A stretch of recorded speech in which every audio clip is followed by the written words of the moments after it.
Okay. Here we go again. We are watching this again. Hi Numy, I'm Neo. I'm a mod in Kobe's server. I'm also a master support player. I do have a lot of hours on Mercy. I haven't played her too much this season, but I know a lot about her, so I'm a little bummed because I recorded this whole thing for you already, and I forgot to hit record, and I'm staring at it now, and I definitely hit record this time. So, we go again.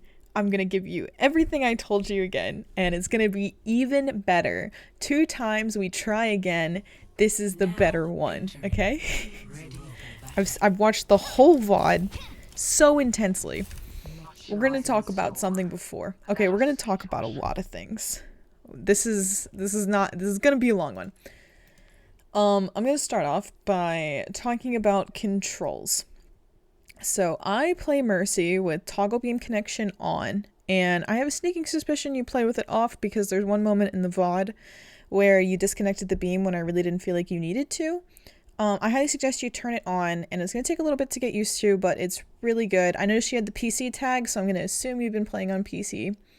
But I highly suggest you turn this on because that way you just click left click and you don't have to worry about it, or you can just click right click and you don't have to worry about holding it, and it's just kind of one less input that you have to constantly think about. This should be on prefer facing target. If you do not have that, it is very good. I highly suggest it. And also toggle guardian angel, I specifically have turned off. This is something I pulled from Skiacy. I don't know if you've ever watched any of her Mercy guides, and honestly, seeing your movement, I have a suspicion that you have.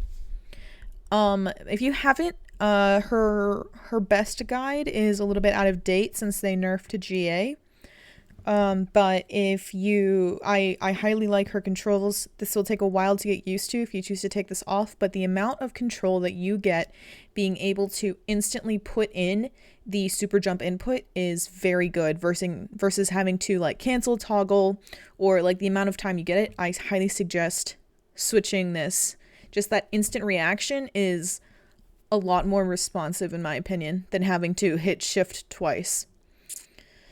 And then the other thing is that if you have extra mouse keys, I highly suggest putting crouch on a mouse key. So I have it on my bottom thumb key, but if you don't have that option, you can maybe set it to like scroll wheel or something along those lines if you don't.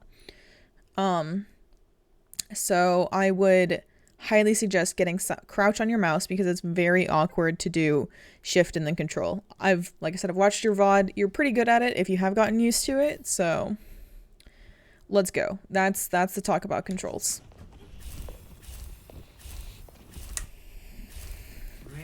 So now that we've talked about controls, we're going to talk about something else before this. We are going to talk about composition. So our composition, our DPS line is Mei Widow. So as a Mercy player, it's really important you have a good understanding of compositions and how they work, because you need to realize which teammate is going to... You need to have an understanding of which teammate is going to be playing where and why they are playing there. And this is important for a few reasons. One reason is that you always know where you can get out.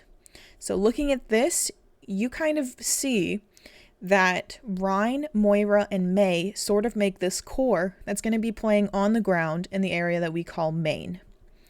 So if you need to be main, or for some reason if you just have this understanding that these guys are very self-sufficient and they will be in the main fight, in the choke, the person that you could fly to most of the time is Widow. And honestly, I think it's kind of, you should be defaulting to being with the Widow at all times. So if the core needs a little bit of help, you come and provide that, but you kind of go back and default to the Widow. I will say that damage boosting Mei or Widow, neither is like great. It's not bad. Damage boost is still a good ability no matter who you have it on, honestly.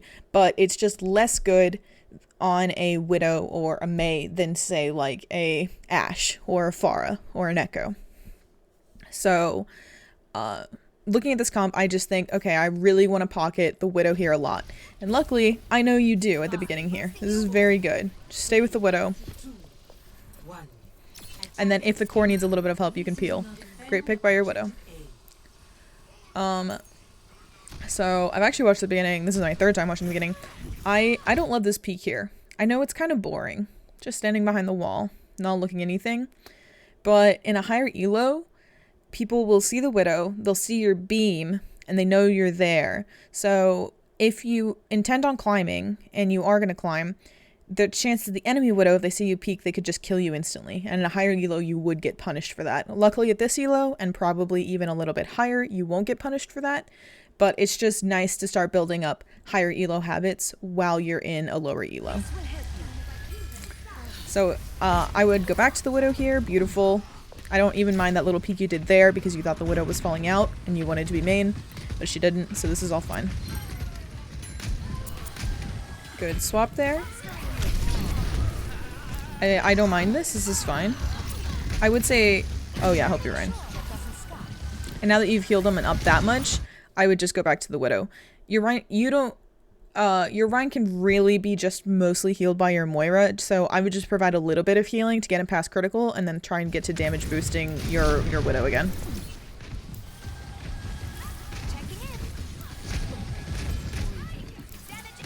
Fine. Very nice. You probably might not have died without your damage boost there. Kind of minimized uptime here, but this is... Yeah. Seems like you were typing something or doing something. So this. We are now half health. We're being pushed by a Moira who has Fade. So what we can do here is Moira thrives in a close range fight. So what we need to do once we start getting pushed by the Moira is we need to try and get out of her range. Her suck has a 20 meter range. So when we start getting pushed by the Moira, we need to avoid getting closer to her and try and get away from her.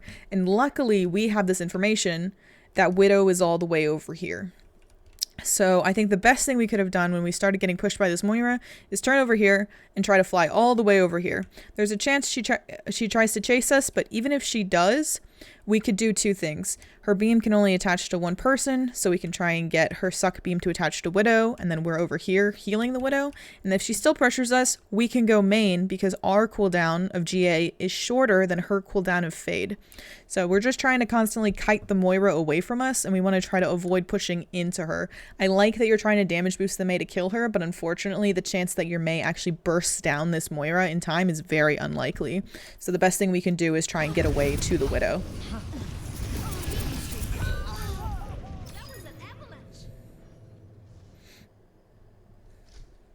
I don't know if this Widow is your friend, but if they are, keep them. They're quite good. Man, I'm just doing horribly on these skips. It's back to 20 seconds, that's why. I'm like, this is so long. Okay. So we're back in the fight. We want to, again, try and stick to Widow as much as possible, especially now looking at the enemy. And we have audio cues for this, that there is a Bastion and there is a Monkey. We have the visual cue for the Monkey, we have the audio cue for the Bastion. I don't think you could have helped your Rhine, so this is fine. I like damage boosting the Mei as she's taking a close range fight, especially as she's doing this. Anytime I hear a Coalescence, I instantly start damage boosting the Moira. Very, very few times do I think that they're like the width of Coalescence is so large and the amount of damage that she does with it is already quite high. So the chance that she is hitting multiple targets at once with the Coalescence on the enemy team is very high, and she gets a lot of benefit out of damage boosting. So when I hear a Coalescence, especially if you're at this elo, damage boost her. Just instantly switch. I don't care what is going on with the rest of your team, just damage boost the Moira. We probably could have saved our Widow there, but this is a nice res.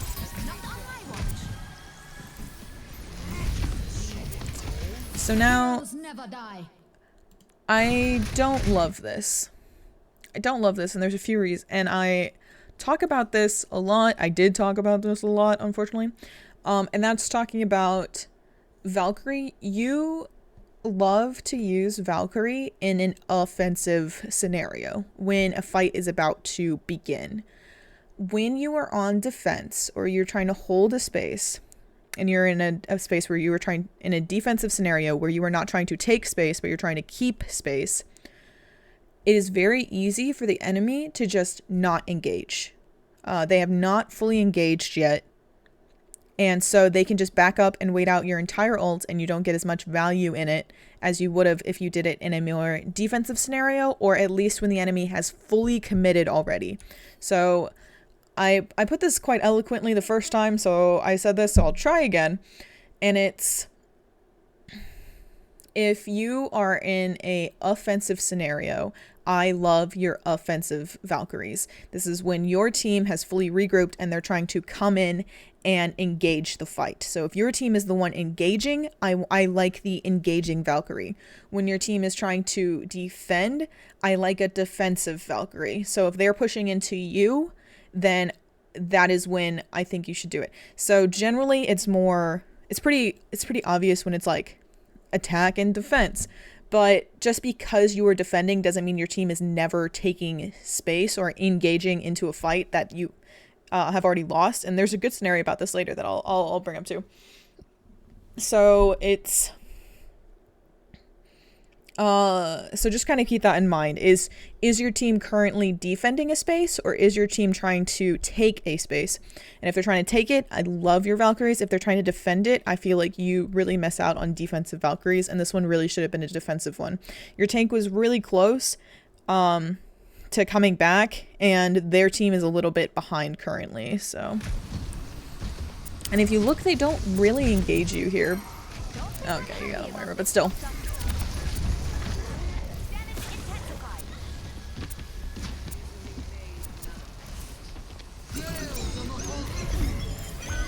Okay, we got the audio cue right there about the Winston jumping on the Widow.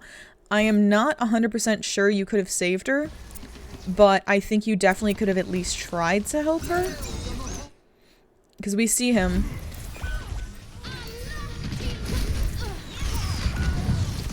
And now your team's really lost here, so there's not much you can do. You're down 2. And yeah, you play this fine. There's not much you can do. So we'll go to the next fight. So one thing so now that you guys have lost that first fight, I don't know how many people you're playing with, but I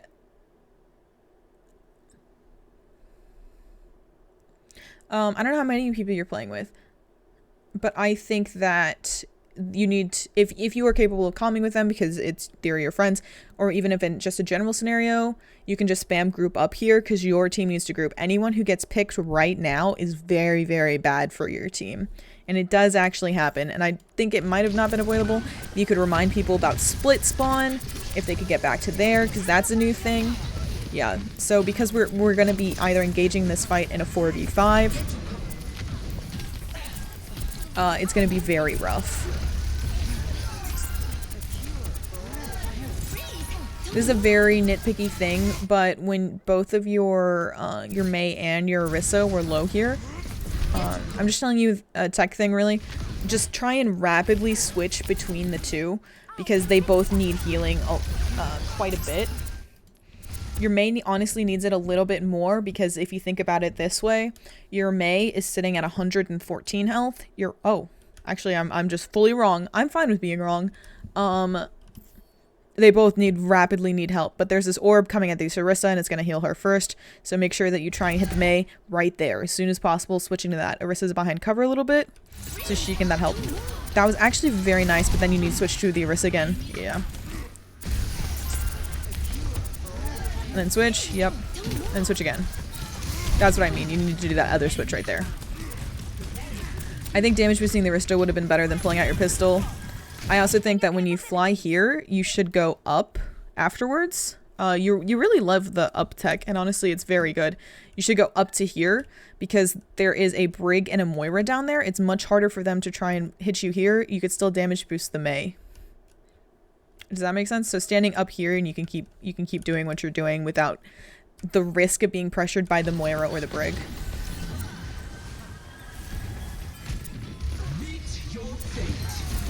We don't want to Valk here, so hopefully we don't. Oh, maybe we need to. And again, damage boost the Coalescence. Damage boost Coalescence. It's unfortunate she got 2 taps. Okay. That was a very chaotic team fight, but we won.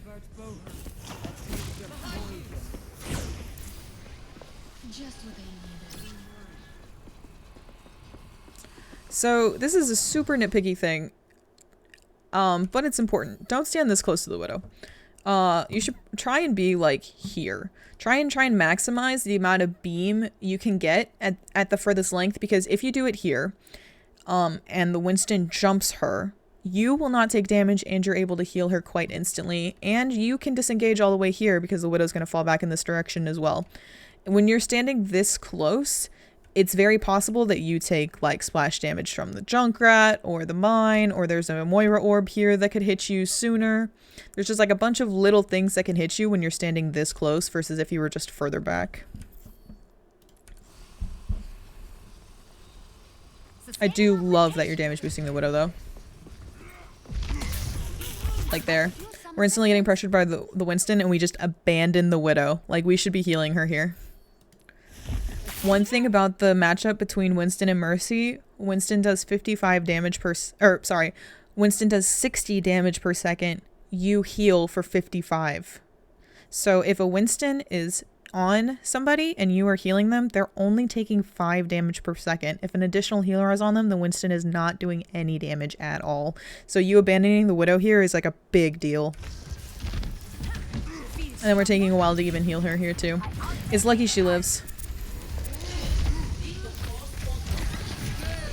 So I would be thinking about a defensive Valkyrie here, and especially since we just heard the Moira ult, I don't hate an ult for an ult. I think we're okay. Yeah, we're definitely okay now because we've had 2 picks.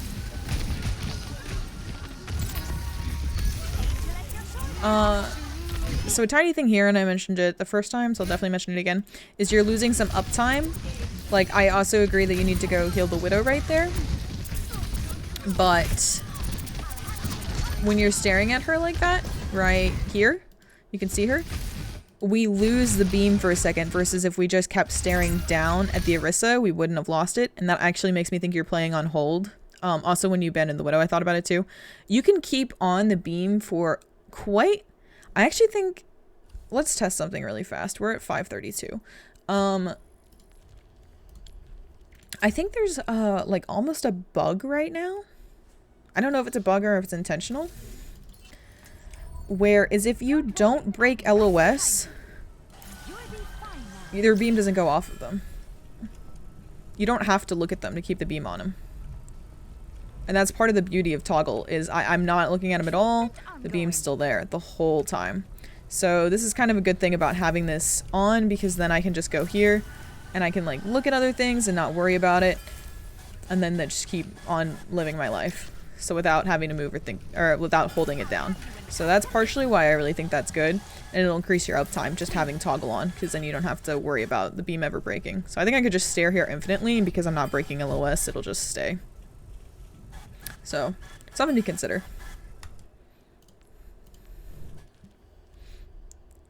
Okay, let's go back.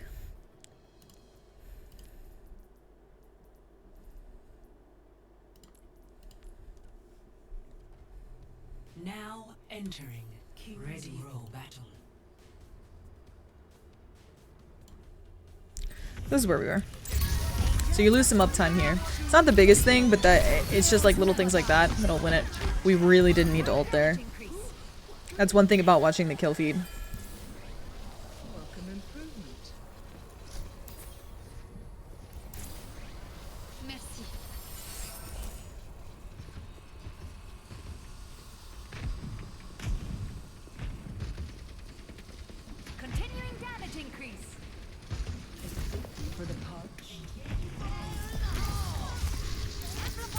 Again, we left our Widow. And relieved her again. We can see our Moira... This is not 30 seconds, right? We can see our Moira staring at the Orisa and over there, so we could have stayed with the Widow. And our Widow is good too, we need to keep that in mind. There's one thing about saving a Widow who's not doing anything, but your Widow is actually doing a lot. This is kind of unfortunate positioning on your team here. I love the tech that you use right there. It's just unfortunate.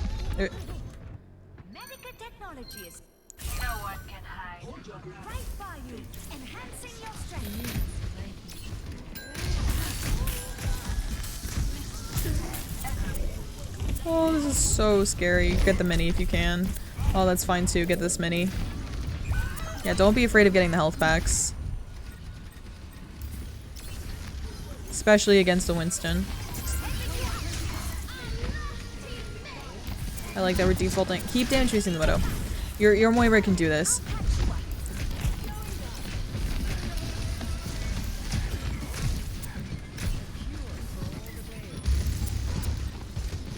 Now that we have an Echo... Ooh, that's unfortunate. We'll look at that again in a second. Now that we have an Echo, our default actually switches from the Widow to the Echo. The good thing to know, though, is you should always know where your Widow is, so that way if you need an out, you have an out with the Widow. And you should also be able to peel for her because she is getting pressured a lot by this Winston. And then if you remember that thing I said where he will only do 5 damage per second if you have a heal beam on her, it's good to try and make sure that you are at a good distance away from her so you aren't taking damage as well, and then you'll get that damage onto just better. I like this a lot, especially with this wall cover that you get. That's very nice. Don't be afraid to go all the way back in the spawn room. Yep, beautiful. All this is good. Moira's a little bit more important to heal than the Echo. Yeah, that's unfortunate. When you have two teammates that are low like that, it's a mix of you can try and beam both of them. Don't just stick on one of them until they're no longer critical. Try and either switch between two of them, or if one of them is way more important than the other one, that is when I think you should stick it. And in that scenario, I do think Moira is a little bit more important because she can heal your other teammate. She cannot heal herself as well as you can heal her.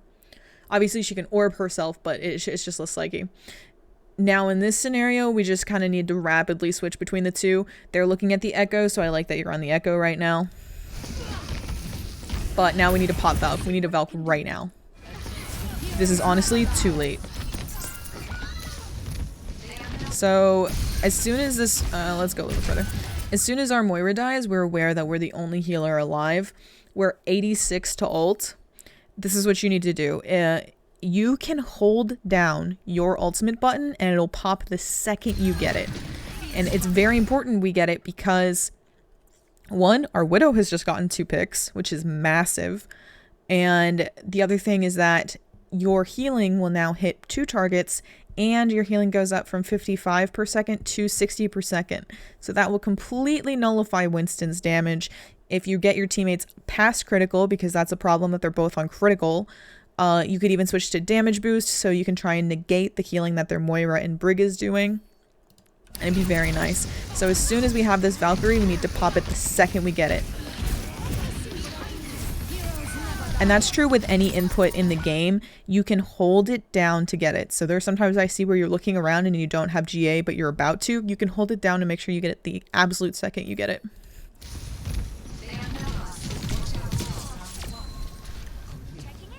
It's very unfortunate you guys didn't get to hold there because your Widow got 2 picks.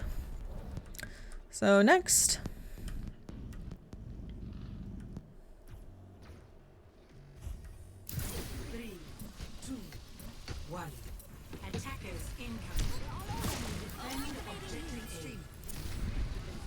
I love... Okay. We're going to talk about comp again.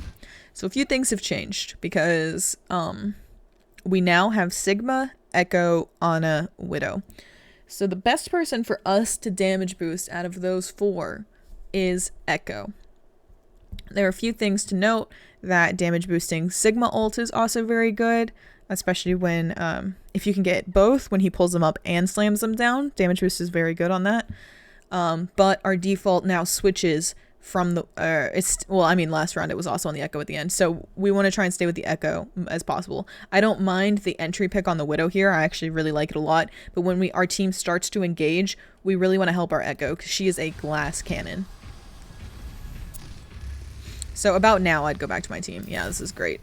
Absolutely fantastic. and then we want to try and just damage boost Echo. Leave the tank healing to your Ana.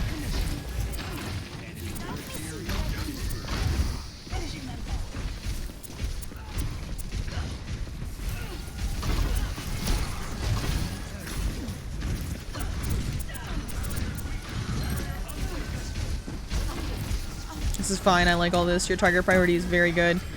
That's a little bit unfortunate, what we chose to do there. It sucks that we can't cross because of, we can cross, we're just going to take some turret damage. And it sucks that we can't stay out in the open here because of it. But we can do a few things. We can either try and get right here where the turret can't see us, and we can get beams on all these people. And we can do that either with GA, or we can probably just walk here. And then if they push too far in here, I still think you can probably stay here and get a beam at least a little bit further. I'm gonna actually watch this from this POV for a second. Yeah, we can't get it on the Sigma or the Echo from right here, but we can kind of have a lingering beam on the Echo, probably for a bit, and so it just sucks that we kind of lose LOS for a second. Because we're basically... we were healing a full health Ana for a second, and now we still almost are. She is about to get pushed by the Rhine. And this res is very unfortunate. So one thing that sucks about res is it instantly puts our uptime to 0. It is a very good ability. Resurrect is one of the strongest abilities in the game. I'd probably put it as like number 4 or 5. But it's just unfortunate because it puts our uptime to 0, and because it put our uptime to 0, our Ana died. So in this scenario, it's probably a bit better for us to just try and keep healing our Ana, because look at how low this Rhine is. I don't know if you have this intel, but seeing that he's anti and he's that low, even damage boosting the Ana or just healing her here because she's yellow, so she's going to be healed up so fast. Our Sig is yellow, so he can be healed too. But she dies in a swing because we are rezzing, which is unfortunate. So just kind of keep that in mind. Like, is this actually the best time to res? Because, or does my team need the healing more?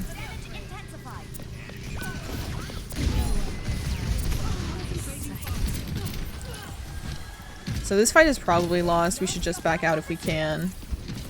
I like the damage boost on the Echo here. I like your positioning here too a lot. One thing I dislike is I feel like you get too close to your targets before you do the tech.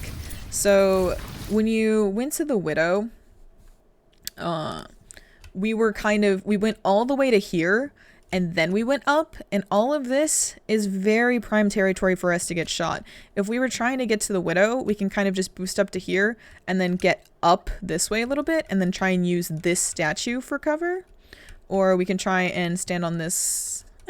This is still a little open, but I like trying to play around the statue while keeping airtime, so we can try and stay up here, and then we can heal our team like this, and we can kind of keep this air by G'ing a little bit to the Widow, popping up, and then just staying away. We don't need to get all the way up to her, because even though we get less air, the protection we get from not being out in the open is very great. So yeah. This is good. We want to stay with our Echo. We need to pop Valk right there. Instantly. As soon as I hear the Brig ult, I really love countering ults with ults. So we are in a situation where we need to push in. We're now pushing into a Brig rally even so. I think initially in the video I said we have 2 options here, and one of them is even just tell our team, disengage. Just tell them all, fall back. We don't want to push into a rally. But if we popped Valk here, which is probably what realistically, I think in an ideal scenario, your team would be like, oh, okay, we need to back up. There's a rally. We can just wait it out. But in a more realistic ladder scenario, I would just pop Valk and then try again to play right around this statue right up here. Because as soon as I see the tank get pinned, I'm like, he needs to be healed instantly. Our Ana is in a very bad position. She's too far up. So we just can instantly help without getting damaged by popping Valk and being here. And it's even better because if we were up there, we wouldn't get shattered here. And this is another thing I mean when I say we get too close to our teammates. Luckily, they commit a second ult to this, which is, or 3 ults to that. So it's kind of nice that we actually didn't Valk, because now they have an ult disadvantage, but it's very possible and actually highly likely we could have maybe even saved that team fight by popping Valkyrie.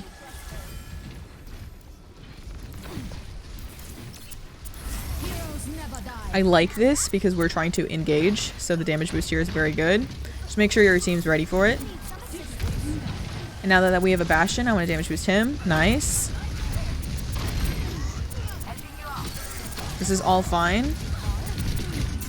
I switch to damage boosting the Bastion again. We don't. Our D.Va doesn't need to be full health. Yeah, beautiful.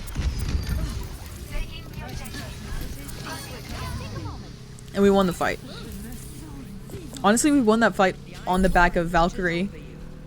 The damage boost was very, very important.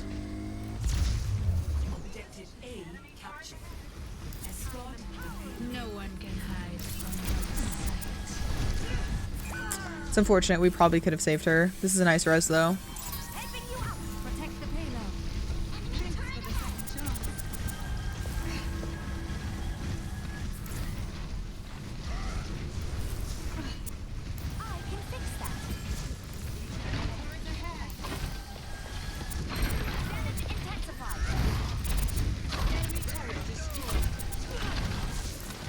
It's good.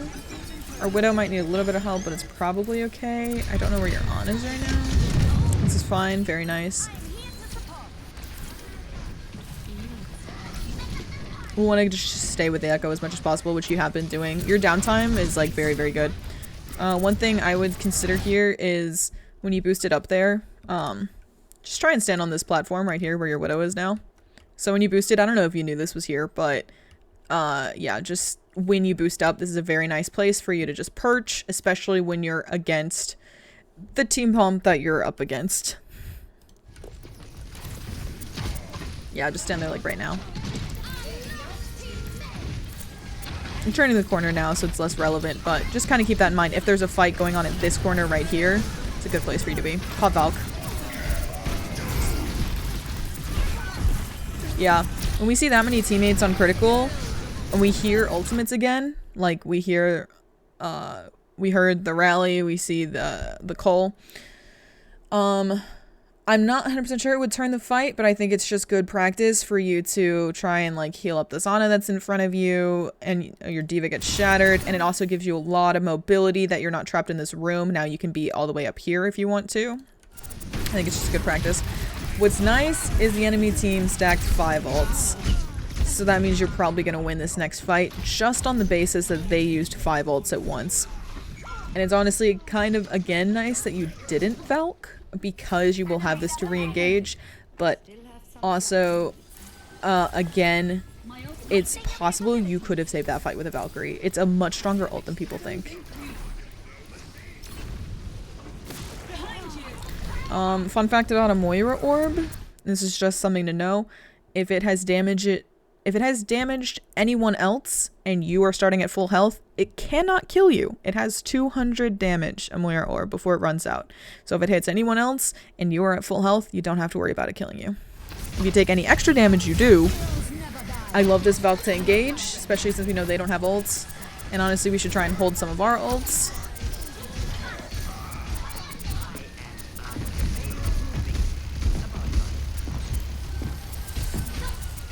This is all fine. It's unfortunate your D.Va got demaxed. That wasn't your fault. Good res. I love that you're using natural cover. A little late on that hope, but I mean, she's alive, so. When your D.Va is out of mech, I highly suggest damage boosting D.Va because she's just so useless. She is so useless when she's out of mech. Just damage boost her so she can get it back. I like that you're defaulting to the Echo, but when you have a baby D.Va, that it is your buddy no longer matters. Honestly, the only time I'd even say that it matters a little bit is maybe if you're running pharmacy. Just damage boost baby D.Va. You are down a tank.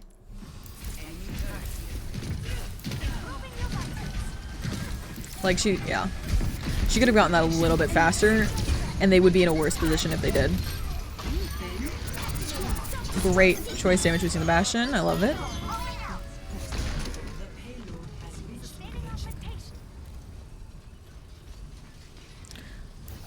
I think, in general, you're quite good about super jumping. I just think that you also don't necessarily utilize natural high grounds a lot. So I would just kind of keep that in mind, that like there's this that you could be playing on and this would make you safer.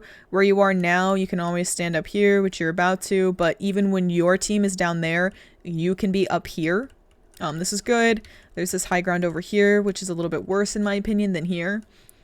Because you want high grounds where you can't see the enemy. The less the enemy can see of you, the better. So just constantly staying up here as this cart comes down, and if there's a fight that takes place right here, you can just try and beam without extra pressure.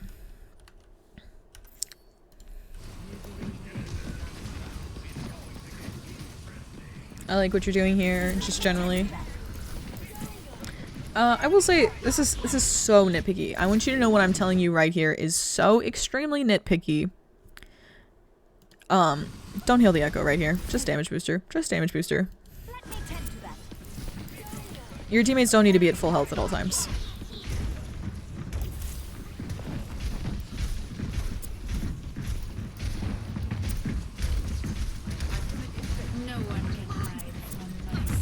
So your Ana's positioning is very scary here for me.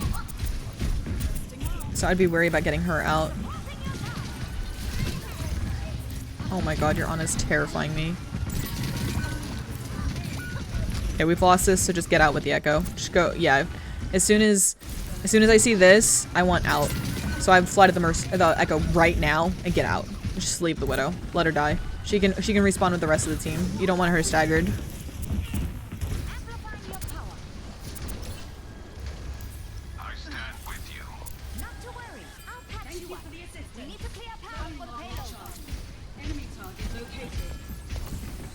And what sucks is your Widow does get staggered here.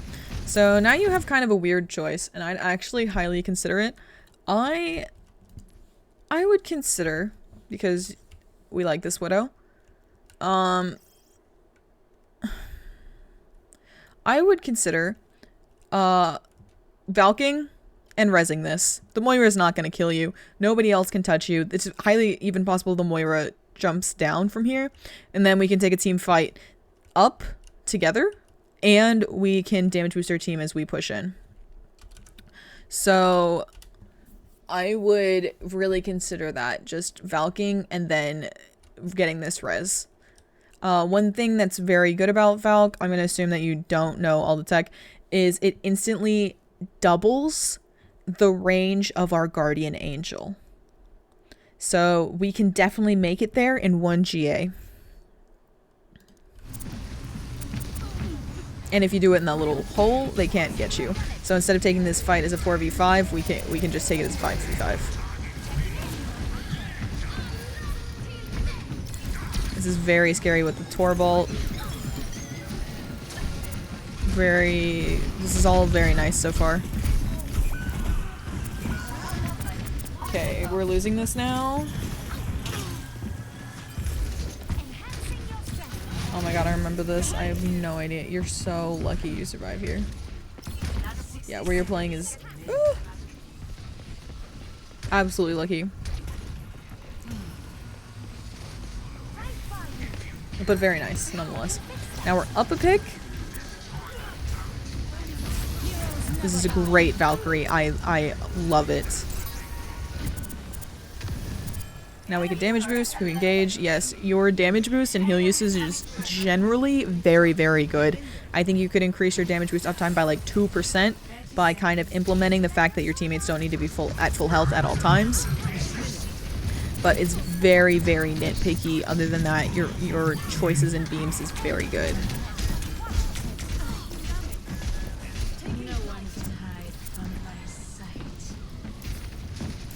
Okay, so now this is kind of important. We want to try and play a little bit further back. We have 3 on cart. Honestly, our Ana should be playing further back too. Should be playing like right here. If we can, we should be playing here. We can maybe be playing up here just so we can get our beam on the cart without us getting pressured. And if we are pressured, we can just back up out of their LOS and nobody can hit us here. And then we can just come back once we have our regen back and kind of play like that. Playing on cart here is very, very scary, especially against the comp that they have. They have almost, this is going to sound weird to you, but you're going to need to trust me on this. They have almost a melee comp. Their comp thrives at close range. So the further that you can get away, the better.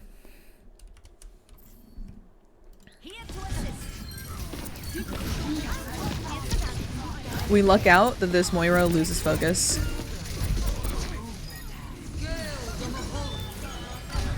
It would have been very hard for her to hit us if we were like at the top left, if we were on the top right, if we were just playing really either of those two positions.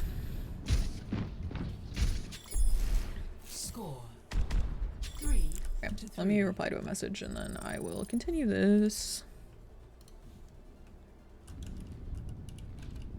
Initiating match. Okay. Don't worry.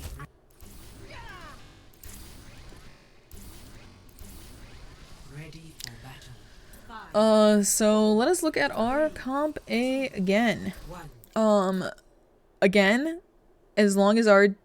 So generally when I say look at our comp, I mean a few things. One thing I mean is look at our DPS. Which of our DPS would benefit the most from damage boosting?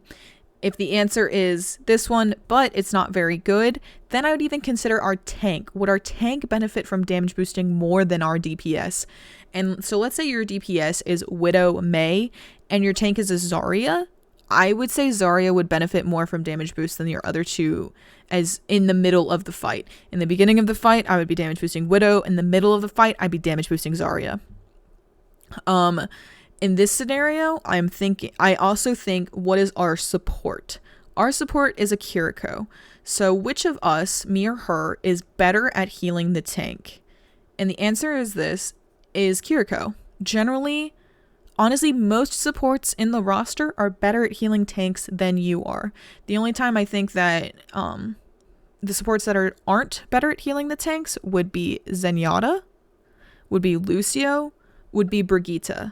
Other than that, all the other supports are better at healing tanks than you are. And even the Zenyatta, sometimes it's enough. Sometimes you can still just overwhelm them with damage.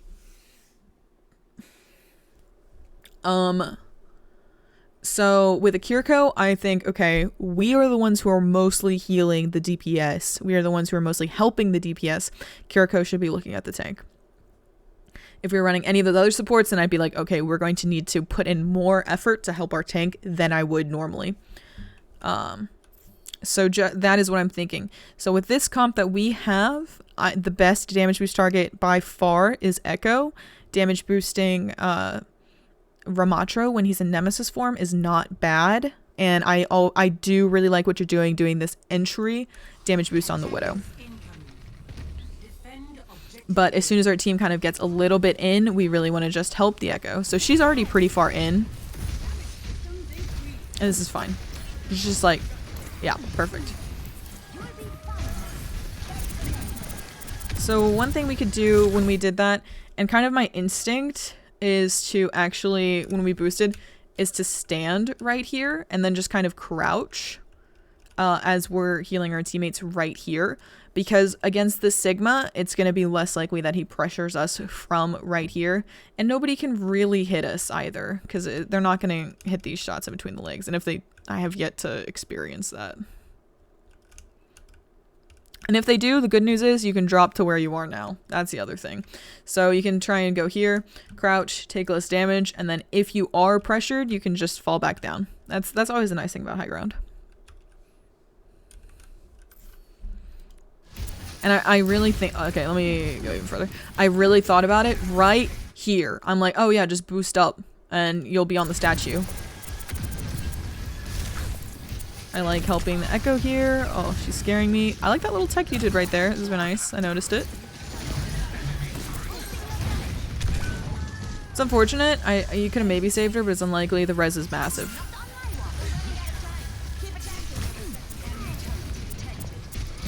I like this. This is all nice.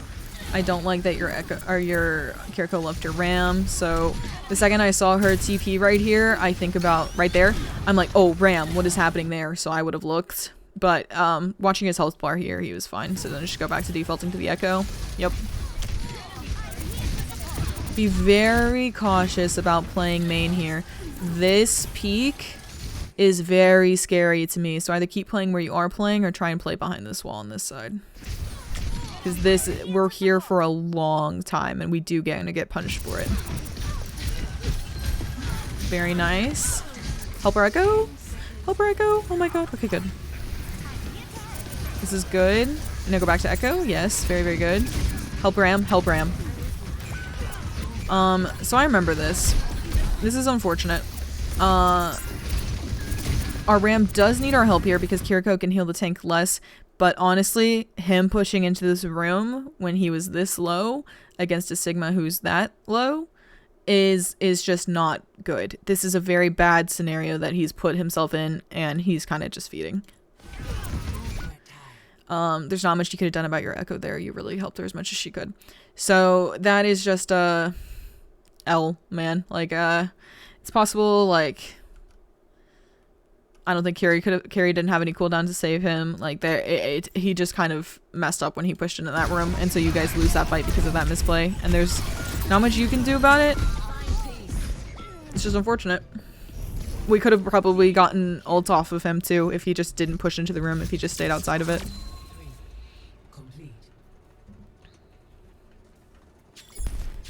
Okay.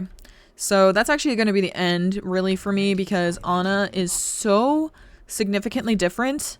And I will say this, your Mercy is significantly better than your Ana. Your Mercy is definitely, I would say, in the gold range. Just with the way you play and the knowledge that you have, your beam priority is very good, and your target priority and your beam usage is good.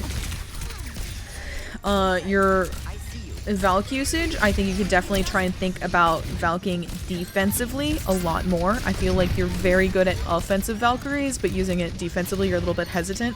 You kind of need to start realizing when in the middle of the fight, when a defensive one would be good. I also think that you should try and just play Mercy as much as possible. If you are friends with this Widow, continue to play with them. Maybe encourage them to pick up Cassidy or Ashe. If you're not friends with this Widow, then I'm very sorry, because they were quite good. They were quite consistent in this game. Anything else to wrap up with? I don't think so. I think that I did have somewhere else I was gonna say. Yeah, I do think that if you just implement probably a defensive Valkyrie, you could probably get all the way up to like high gold. Just flat out. And if you have a friend who plays like Hitscan or Pharah or something, it'd be even better. I'm not finished.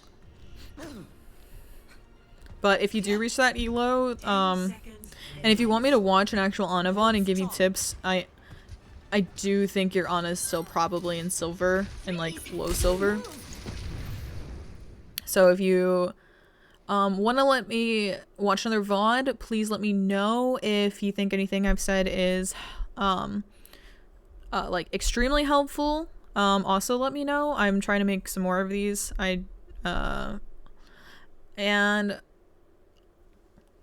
I'm trying to think if there's anything else I said last time that I wanted to bring up, but I don't think so. Like, I do think generally you're doing the right things and your sense of positioning is good. There's just like some map specific things about like I said, like some of those perches on the high ground, and you could just try and stay there a little bit more. But all in all, your like movement is pretty good, your positioning is pretty good, your ult usage is generally like I would say 70% there. And your beam prio is good. Just thinking about like your teammates don't need to be at full health at all times, and I think you're set. You're golden. Anyway, thanks.